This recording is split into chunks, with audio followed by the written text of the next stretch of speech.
Bien, y en otro tema, en lo que parecería ser un hecho consumado, se repetirán las elecciones en todas las circunscripciones del exterior de Europa, Asia, Oceanía y Latinoamérica, en donde sí votó la totalidad de ecuatorianos registrados. Lenin Artieda está listo para las entrevistas de hoy.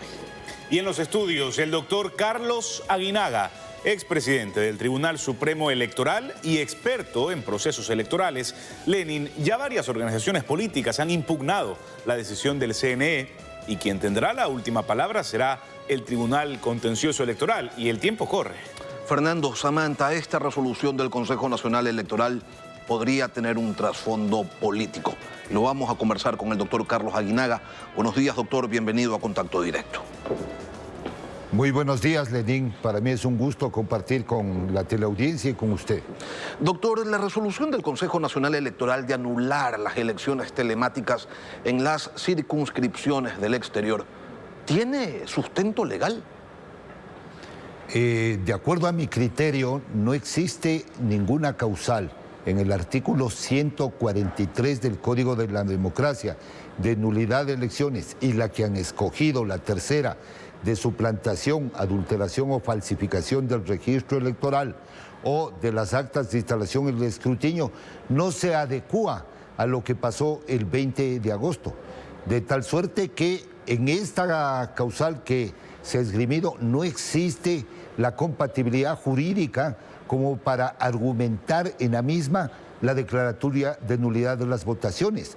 Y tampoco en el artículo 147, numeral segundo, que sería la única posibilidad, existe, digamos, los elementos de juridicidad para esta declaratoria. No entiendo, no comprendo porque no se ha dado a conocer el informe técnico que sustenta los elementos fácticos y los elementos técnicos que motivan a esta decisión del Consejo Nacional Electoral. Doctor, si la presidenta del CNE dijo que los ataques cibernéticos no afectaron la integridad del sistema, no afectaron tampoco la integridad de la votación, ¿por qué se anula? A ver, yo he revisado los términos de referencia del concurso del acompañamiento al sistema de votación telemática. Este es un sistema, primero, que es de propiedad del Consejo Nacional Electoral.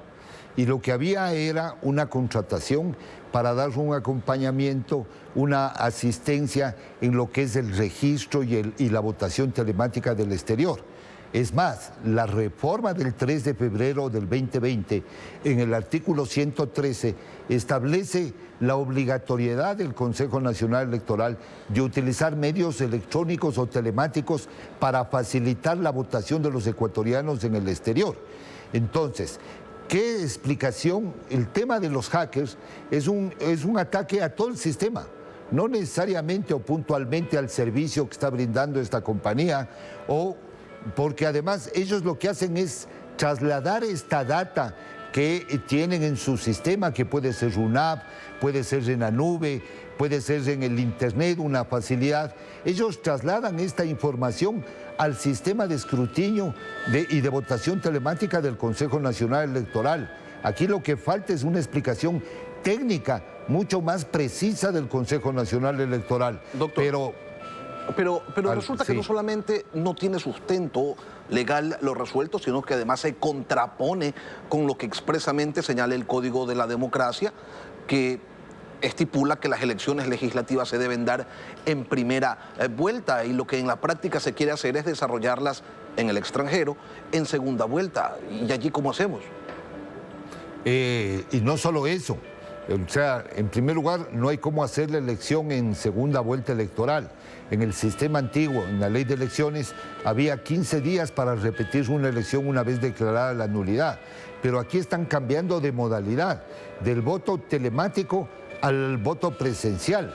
Y ahí viene un problema, los derechos de participación de los ecuatorianos que ya participaron, que ya votaron en el exterior, que esta es una facilidad, porque el traslado de los ecuatorianos a los centros de votación en países como Estados Unidos, como en Rusia, como en algunos países de Europa, España, son largos, es decir, requieren de recursos económicos para trasladarse, requiere movilidad, incluso de permanencia en ciertas ciudades, es decir, lo que estamos haciendo es complicando esta participación por un lado. Y finalmente debo decir que este resultado puede variar no solo la representación de los asambleístas en el exterior, sino también puede de alguna forma cambiar los últimos puestos de asambleístas nacionales con la adjudicación del método Western, de tal suerte que a mí me parece que no se ha valorado suficientemente bien,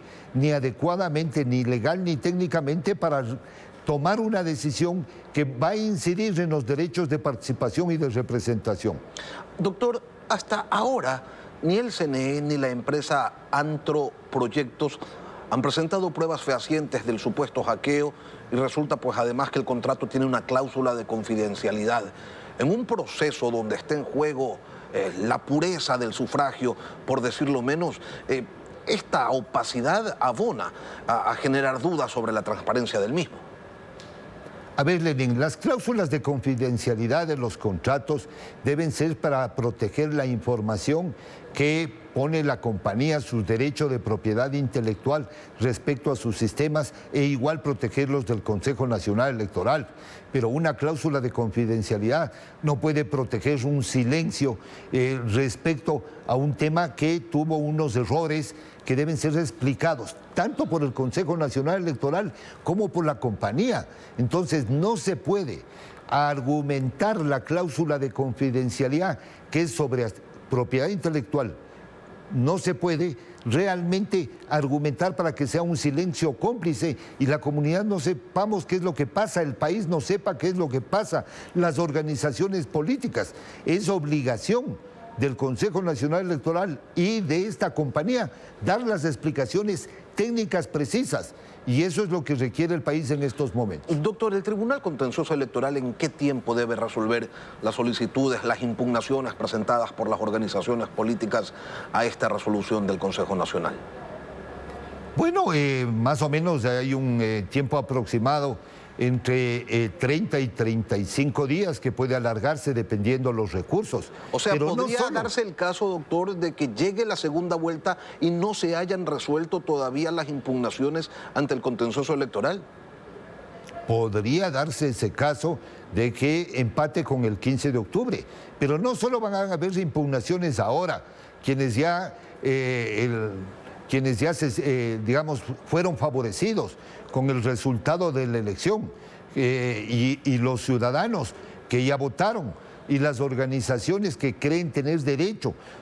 También van a existir impugnaciones después, a posteriori, de ecuatorianos que se les vulneró el derecho de participación porque ya votaron telemáticamente y hoy no lo pudieron hacer, o si cambia la representación.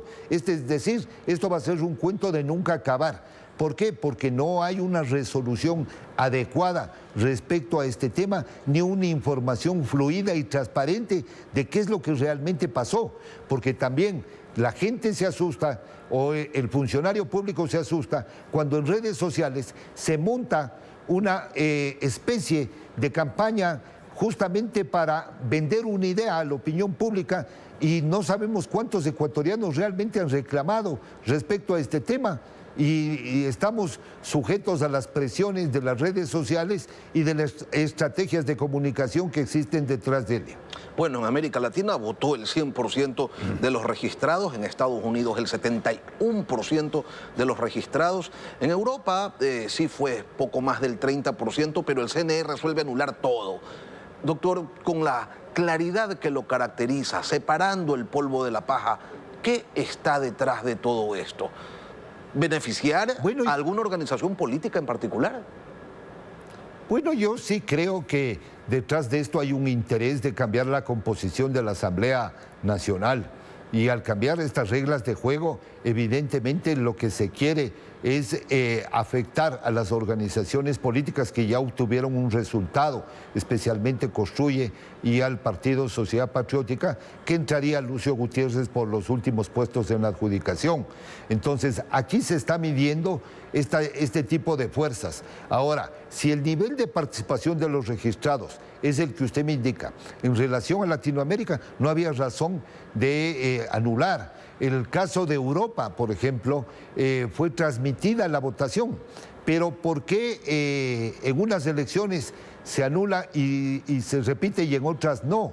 Es decir, ahí está el criterio subjetivo y detrás subyace un elemento de carácter político.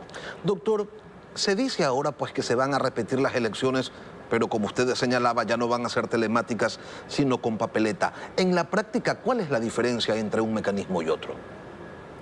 Bueno, la votación telemática o electrónica tenía la ventaja para el ecuatoriano que esté en el exterior que pueda votar desde su domicilio, desde su lugar de trabajo, donde se encuentre, sin movilizarse, sin incurrir en gastos.